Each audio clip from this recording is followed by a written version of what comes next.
Medak municipality నూతన పాలకవర్గ మొదటి సమావేశం సోమవారం అత్యంత ప్రాధాన్యత సంతరించుకుంది. మున్సిపల్ చైర్పర్సన్ రాధిక అధ్యక్షతన జరిగిన సమావేశానికి మెదక్ ఎమ్మెల్యే మైనంపల్లి రోహిత్రావు ముఖ్య అతిథిగా హాజరయ్యారు. ఈ సందర్భంగా ఆయన ప్రజలపై అదనపు భారాలు పడకుండా ఉండాలని అధికారులకు స్పష్టమైన ఆదేశాలు జారీ చేశారు. సమావేశంలో ఎమ్మెల్యే మైనంపల్లి రోహిత్రావు మాట్లాడుతూ మెదక్ మున్సిపాలిటీ పరిధిలో ఇంటి పనులను ఎట్టి పరిస్థితుల్లోనూ పెంచొద్దని తేల్చి చెప్పారు.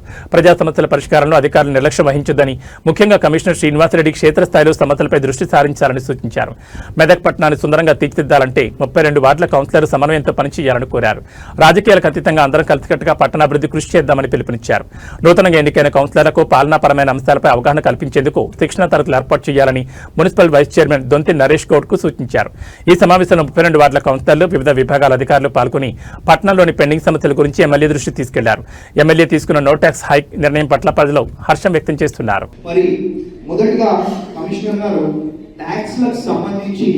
ఎట్టి పరిస్థితుల్లో కూడా అడ్డగోలుగా ట్యాక్స్లు పెంచుతాం, రూల్ ఇట్లున్నాయి అట్లున్నాయి అంటే ఒప్పుకునేది లేదు. మాకు ప్రజలు ముఖ్యం, ప్రజా అభివృద్ధి ముఖ్యం. రూల్స్ ఉండొచ్చు, ఇప్పుడు ఆదాయం లేకపోతే అది బ్యాలెన్స్ చేయడానికి కదా మీరు ఉన్నది. మీరేం చేస్తారు అనుకుంటే అది బ్యాలెన్స్ చేసుకుంటూ దాన్ని ముందుకు తీసుకుపోయే విధంగా మీకు పని చేయాలా. కాబట్టి ట్యాక్స్లు అడ్డగోలుగా పెంచుతాం, ఇది చేస్తాం అది చేస్తామంటే ఒప్పుకునేది లేదు. ఏదున్నా ప్రజలను ఇబ్బంది పెట్టే పనులు ఏది చేసినా కానీ మేము ఒప్పుకోమని చెప్పి మీకు తెలియజేసుకుంటాం. అదే కాకుండా ఇవాళ మున్సిపల్ మీటింగ్ లో ముఖ్యంగా మనము శానిటేషన్ డ్రైవ్ మీద కాన్సన్ట్రేట్ చేయడం జరిగింది. ఎందుకంటే మనం శానిటేషన్ చేస్తే మన చుట్టుపక్కల ఉన్న స్థానాలను పరిశుభ్రంగా ఉంచుకోవడంతో పాటు మరి ఎందుకంటే ఇవాళ సీజనల్ డిసీజెస్ తో చాలా మంది బాధపడుతూ ఉన్నారు. సో శానిటేషన్ చేస్తే పరిశుభ్రంగా ఉంచుకోవడంతో పాటు మన దోమలను నివారించవచ్చు, అదేవిధంగా మరి వ్యాధులను కూడా నివారించే ఒక పరిస్థితి ఉంటుంది. కాబట్టి ఇవాళ శానిటేషన్ డ్రైవ్ మీద మనం ప్రత్యేకంగా కాన్సన్ట్రేట్ చేయడం జరిగింది అని చెప్పి తెలియజేసుకుంటూ మరి అదేవిధంగా మరి నూతనంగా మరి ఇంతకుముందు మా కౌన్సిలర్ గారు చెప్పినట్టు మా వెంకటరమణ గారు చెప్పింది మరి 70% కొత్త కౌన్సిలర్లు ఉన్నారు. మరి ప్రతి ఒక్కరు కూడా మా చైర్పర్సన్ గారు కూడా విజ్ఞప్తి చేస్తూ ఉన్నా, మా వైస్ చైర్మన్ గారు కూడా విజ్ఞప్తి చేస్తూ ఉన్నా, ఒక ట్రైనింగ్ ప్రోగ్రామ్ కండక్ట్ చేసి ఒక ఇంట్రొడక్షన్ ప్రోగ్రామ్ కూడా పెట్టండి. వారికి కూడా అవగాహన ఉండాలి కదా, ఎవరెవరు స్టాఫ్ ఉన్నారు, ఎవరెవరు అఫీషియల్స్ ఉన్నారు, ఏ డిపార్ట్మెంట్స్ ఉన్నాయి, ఏ డిపార్ట్మెంట్ తోటి మాట్లాడితే ఏ పని అవుతుంది అనేది వారికి అవగాహన కల్పించే విధంగా ఒక ప్రోగ్రామ్ ఏర్పాటు చేయాలని చెప్పి మిమ్మల్ని కోరుతా ఉన్నా. మరి అదే కాకుండా మరి మాది ఒకటే, ఏదున్నా మెదక్ నియోజకవర్గం ముందుకు పోవాలా, మెదక్ పట్టణం ముందుకు పోవాలనే ఉద్దేశంతో పనిచేసే వ్యక్తులం మేము. కాబట్టి మాకు పార్టీ ఫీలింగ్లు కానీ ఇంకొకటి ఉండవు. అట్లాంటి పార్టీ ఫీలింగ్ ఉండుంటే మరి ఇంతకుముందు గౌస్ కురేషి గారు చెప్పినట్టు మొదటి 2 రోజులు కూడా మీకు ట్యాంకర్ రాకపోతుండే, ఒక నీటి చుక్క కూడా మీకు రాకపోతుండే మేము అనుకుంటే. కానీ మొదటి 2 రోజులు బీఆర్ఎస్ పార్టీలకే వచ్చినాయి కదా. మళ్ళీ ఇంకో విషయం, మనం నీటి సమస్య గురించి మాట్లాడుతూ ఉన్నాం, ఎందుకంటే పార్టీల గురించి మాట్లాడేది కాబట్టి చెప్తా ఉన్నాం. మరి మిషన్ భగీరథ, కాళేశ్వరం అని చెప్పి మోసం చేసేది బీఆర్ఎస్ పార్టీ కదా. బీఆర్ఎస్ పార్టీ వల్లే ఇన్ని కోట్లు, అన్ని వేల కోట్లు అని చెప్పి మిషన్ భగీరథ అన్నారు. ఇక దేనికి పనికి రాకుండా అయిపోయింది. మళ్ళా మనం బోర్ ఇవాళ మరి మెదక్ మొదటి మున్సిపల్ జనరల్ బాడీ మీటింగ్ కి విచ్చేసిన వేదిక మీద ఉన్నటువంటి సభా అధ్యక్షులు స్థానిక మున్సిపల్ చైర్పర్సన్ గారికి, ఎమ్మెల్సీ గారికి, స్థానిక మున్సిపల్ వైస్ చైర్మన్ గారికి, కమిషనర్ గారికి, మరియు ముఖ్యంగా నూతనంగా ఎన్నికైనటువంటి కౌన్సిలర్లకు, నా ముందున్నటువంటి ప్రింట్ అండ్ ఎలక్ట్రానిక్ మీడియా సోదరులకు, ఈ అందరికీ కూడా పేరున మనస్ఫూర్తిగా హృదయపూర్వక నమస్కారం తెలియజేసుకుంటా ఉన్నాను. అదేవిధంగా మరి మా మహిళా కౌన్సిలర్ సోదరులకు కూడా మహిళా దినోత్సవ శుభాకాంక్షలు తెలియజేసుకుంటా ఉన్నాను. అదేవిధంగా మరి ముసల్మాన్ भाई और बहनों को भी तहे दिल से అడ్వాన్స్ రంజాన్ కి ముబారక్ కి బాత్ పేష్ करता हूं. మరి మొదటిగా కమిషనర్ గారు ట్యాక్స్లకు సంబంధించి ఎట్టి పరిస్థితుల్లో కూడా అడ్డగోలుగా ట్యాక్స్లు పెంచుతాం, రూల్ ఇట్లున్నాయి అట్లున్నాయి అంటే ఒప్పుకునేది లేదు. మాకు ప్రజలు ముఖ్యం, ప్రజా అభివృద్ధి ముఖ్యం. రూల్స్ ఉండొచ్చు, ఇప్పుడు ఆదాయం లేకపోతే అది బ్యాలెన్స్ చేయడానికి కదా మీరు ఉన్నది. మీరేం చేస్తారు అనుకుంటే అది బ్యాలెన్స్ చేసుకుంటూ దాన్ని ముందుకు తీసుకుపోయే విధంగా మీరు పని చేయాలా. కాబట్టి ట్యాక్స్ అడ్డగోలుగా పెంచుతాం, ఇది చేస్తాం అది చేస్తామంటే ఒప్పుకునేది లేదు. ఏదున్నా ప్రజలను ఇబ్బంది పెట్టే పనులు ఏది చేసినా కానీ మేము ఒప్పుకోమని చెప్పి మీకు తెలియజేసుకుంటున్నాం. అదే కాకుండా ఇవాళ మున్సిపల్ మీటింగ్ లో ముఖ్యంగా మనము శానిటేషన్ డ్రైవ్ మీద కాన్సన్ట్రేట్ చేయడం జరిగింది. ఎందుకంటే మనం శానిటేషన్ చేస్తే మన చుట్టుపక్కల ఉన్న మన మన చుట్టుపక్కల ఉన్న స్థానాలను పరిశుభ్రంగా ఉంచుకోవడంతో పాటు మన ఎందుకంటే ఇవాళ సీజనల్ డిసీజెస్ తో చాలా మంది బాధపడుతూ ఉన్నారు. సో శానిటేషన్ చేస్తే పరిశుభ్రంగా ఉంచుకోవడంతో పాటు మన దోమలను నివారించవచ్చు, అదేవిధంగా మరి వ్యాధులను కూడా నివారించే ఒక పరిస్థితి ఉంటుంది. కాబట్టి ఇవాళ శానిటేషన్ డ్రైవ్ మీద మనం ప్రత్యేకంగా కాన్సన్ట్రేట్ చేయడం జరిగింది అని తెలియజేసుకుంటూ మరి అదేవిధంగా మరి నూతనంగా మరి ఇంతకుముందు మా కౌన్సిలర్ గారు చెప్పినట్టు మా వెంకటరమణ గారు చెప్పింది మరి 70% కొత్త కౌన్సిలర్లు ఉన్నారు. మరి ప్రతి ఒక్కరు కూడా మా చైర్పర్సన్ గారు కూడా విజ్ఞప్తి చేస్తా ఉన్నా, మా వైస్ చైర్మన్ గారు కూడా విజ్ఞప్తి చేస్తా ఉన్నా, ఒక ట్రైనింగ్ ప్రోగ్రామ్ కండక్ట్ చేసి ఒక ఇంట్రొడక్షన్ ప్రోగ్రామ్ కూడా పెట్టండి. వారికి కూడా అవగాహన ఉండాలి కదా, ఎవరెవరు స్టాఫ్ ఉన్నారు, ఎవరెవరు అఫీషియల్స్ ఉన్నారు, ఏ డిపార్ట్మెంట్స్ ఉన్నాయి, ఏ డిపార్ట్మెంట్ తోటి మాట్లాడితే ఏ పని అవుతుంది అనేది వారికి అవగాహన కల్పించే విధంగా ఒక ప్రోగ్రామ్ ఏర్పాటు చేయాలని చెప్పి మరి కోరుతా ఉన్నా. మరి అదే కాకుండా మరి మాది ఒకటే, ఏదున్నా మెదక్ నియోజకవర్గం ముందుకు పోవాలా, మెదక్ పట్టణం ముందుకు పోవాలనే ఉద్దేశంతో పనిచేసే వ్యక్తులం మేము.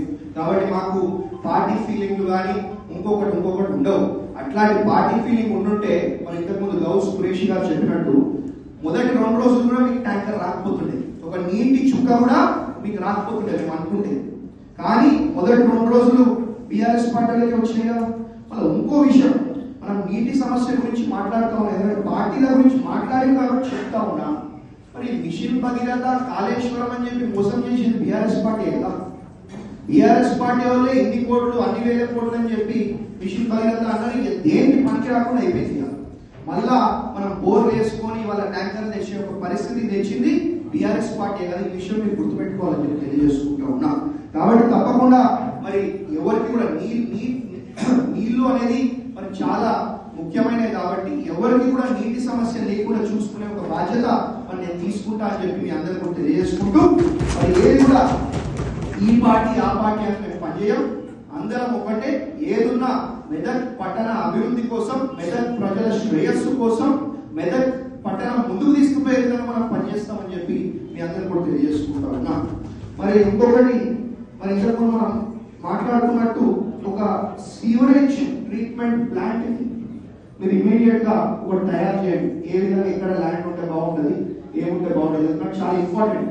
ఎస్టీపీ అనేది మన మెదక్ పట్టణానికి చాలా ఇంపార్టెంట్. కాబట్టి ఒక సీవరేజ్ ట్రీట్మెంట్ ప్లాంట్ ఏ విధంగా పెట్టుకోవచ్చు అనేది మరి మీరు నాకు ప్లాన్ చేసి చెప్పాలని చెప్పి కోరుతా ఉన్నాను. అది తీర్మానం ప్లాన్ చేస్తున్నాం, తీర్మానం చేస్తున్నాం.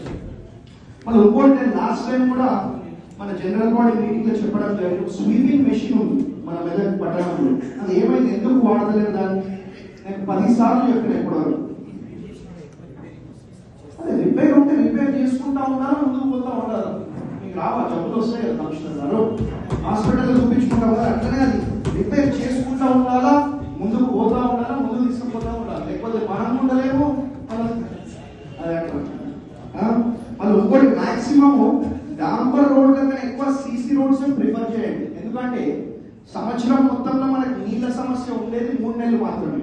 కానీ సీసీ రోడ్ వేస్తే మనకు లాంగ్ లైఫ్ ఉంటుంది, లైఫ్ ఎక్కువ ఉంటుంది. కాబట్టి సీసీ రోడ్లు ప్రిఫర్ చేయండి. ఎక్కడైతే నీళ్ళ సమస్య ఉన్నదో, వారి నీళ్లు లేవో అక్కడ చూస్తే డాంబర్ రోడ్ చేయండి. డాంబర్ రోడ్ చేస్తే ఏంటంటే మనకి లైఫ్ ఉండదు, అదొకటి ఇబ్బంది అయిపోతుంది. అదే మనకు నీళ్ళ సమస్య ఉండేది 3 నెలలు మాత్రమే, కానీ సీసీ రోడ్ వేస్తే కొన్ని సంవత్సరాలు ఉంటాయి. అది దేంతో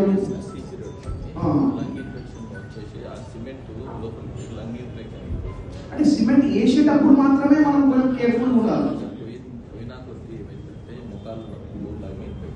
కానీ లైఫ్ కూడా ఇంపార్టెంట్ కదా, ఫండ్స్ మేనేజ్మెంట్ కూడా ఇంపార్టెంట్ గవర్నమెంట్ లా.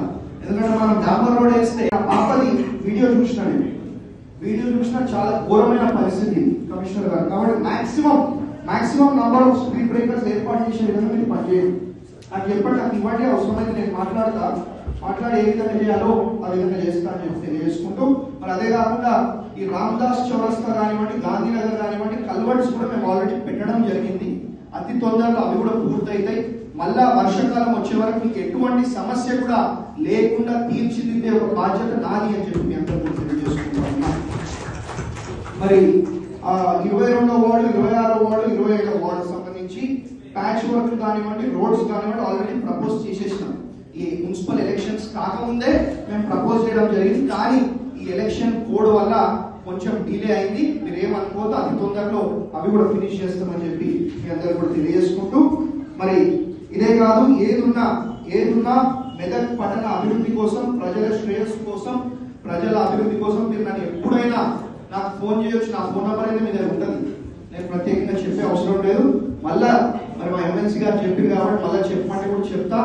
937 అన్ని 9 937999999 ఆ నంబరు ఎప్పుడు కూడా ఒకవేళ నేను ఫోన్ లేకపోతే ఒక మెసేజ్, నార్మల్ మెసేజ్ చేసినా నేను మీకు రిప్లై చేస్తా అని చెప్పి తెలియజేసుకుంటాను. ఎందుకంటే 1000 ఫోన్లు 100 ఫోన్లు వస్తున్నాయి. ఆ ఫోన్లు ఇప్పుడు నేను ఎత్తే నేను అడ్డం పడతా తప్ప ఎవరికి సమస్య తీర్చేది కాదు. కాబట్టి నేను కాల్ చేస్తా, నా పిఏ